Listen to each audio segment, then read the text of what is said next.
Love. Love will tear us apart. Just like this show will tear your hopes and dreams apart. This is BigDamnLove, and this week we're gazing into the Black Mirror.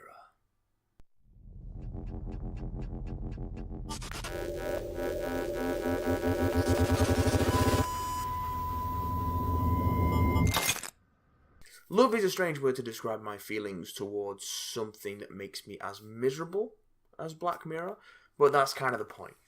The brainchild of a satirist writer, a broadcaster, and savage cynic Charlie Brooker, Black Mirror is a series of tales of dark futures that wait just around the corner for us.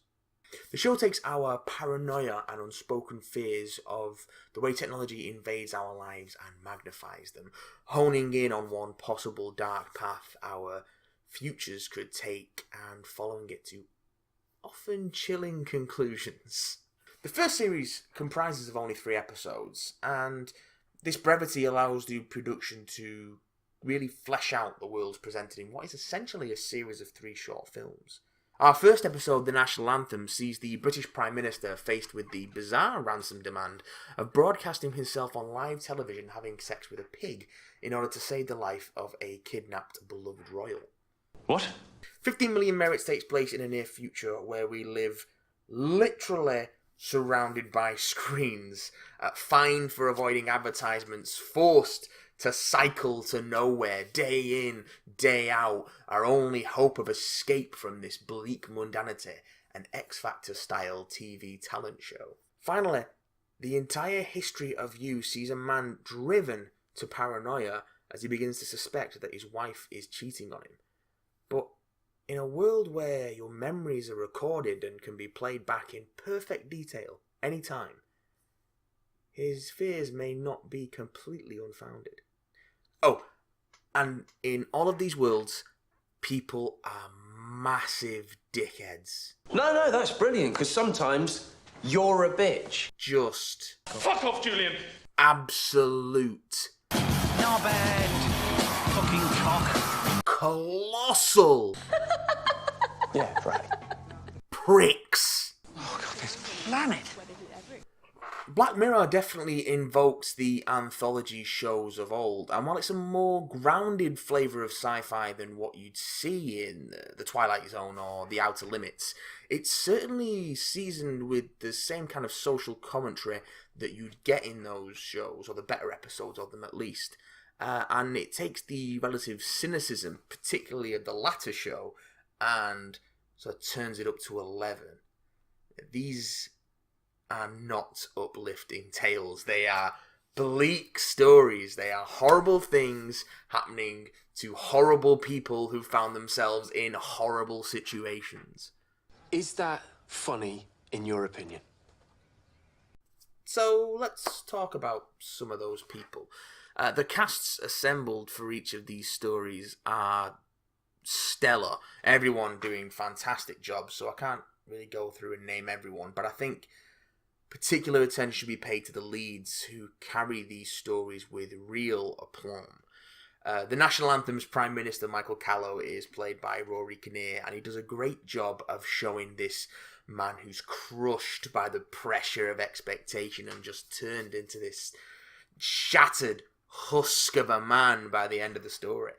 And that sort of becomes a theme through the show, that sort of hollowing out of the protagonist. In 15 Million Merits, you've got Daniel Kaluuya's, and Daniel Kaluuya's brilliant in this. His character Bing becomes this sort of shell of a man after he tries to help Abby, played by Jessica Brown Findlay, enter the singing competition, and things don't quite go according to plan. She says she's here to sing. I gotta see those titties, though.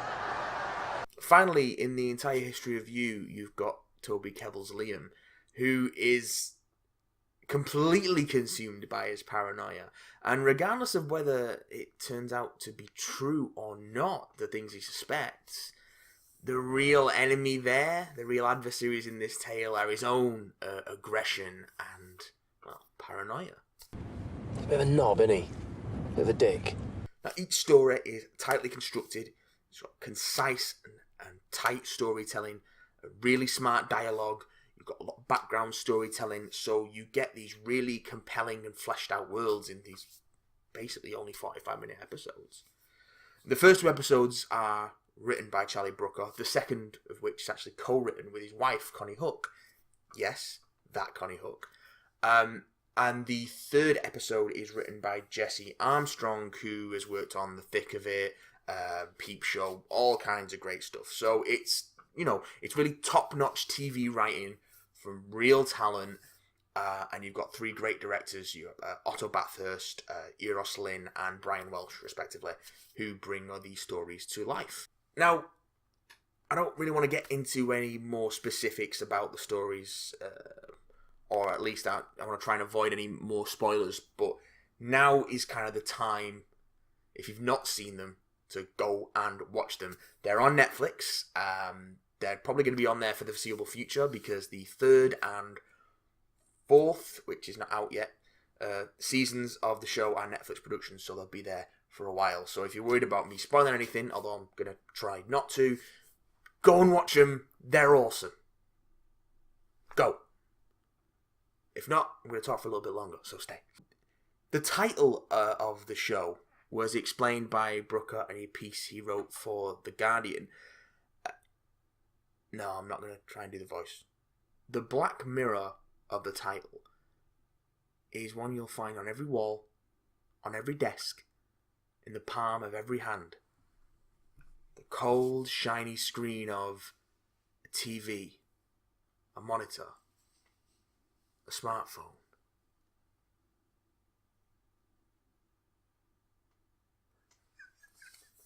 Not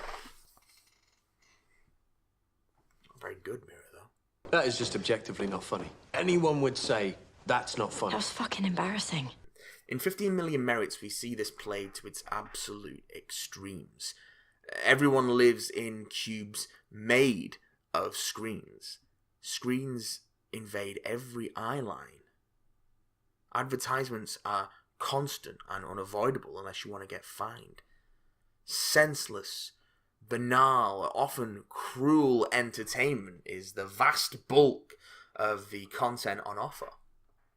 Now, these screens aim to distract people from the crushing mundanity of their existences, forced to cycle to nowhere on stationary bikes. And yet the only things you can earn with the merits you gain from these menial tasks are essentials, more of this so-called entertainment, or virtual goods that don't really exist and serve no real purpose.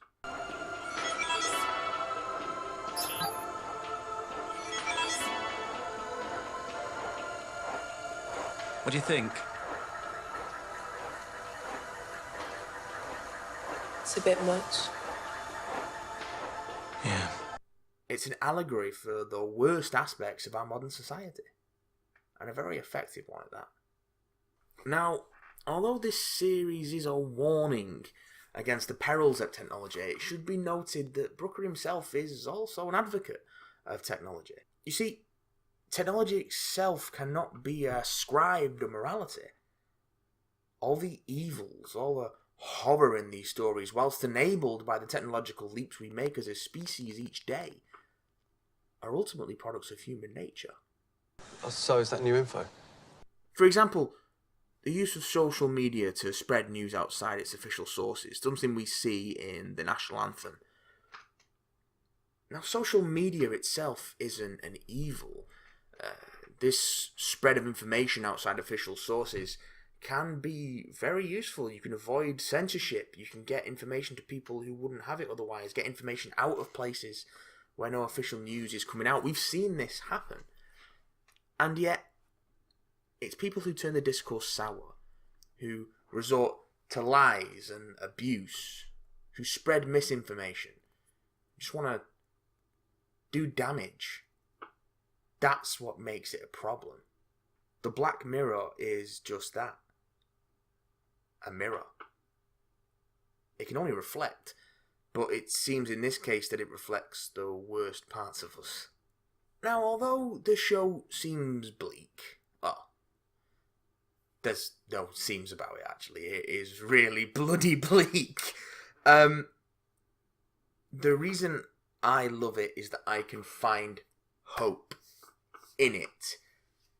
These stories are warnings. These are the worst paths we could take.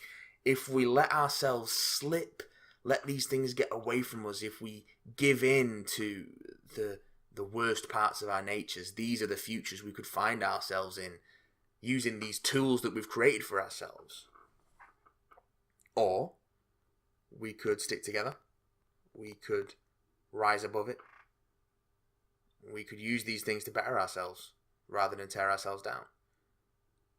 And whether it's intended or not, that's kind of the message I take from, not just from this show, but from this sort of allegorical sci-fi.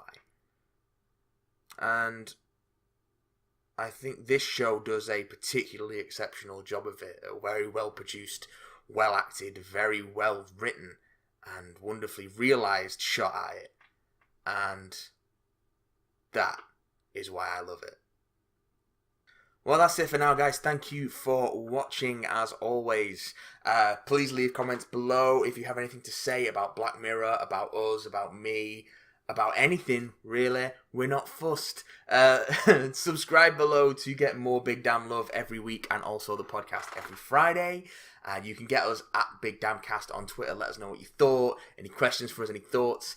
You can also get us bigdamncontact@gmail.com if you want to send a longer one.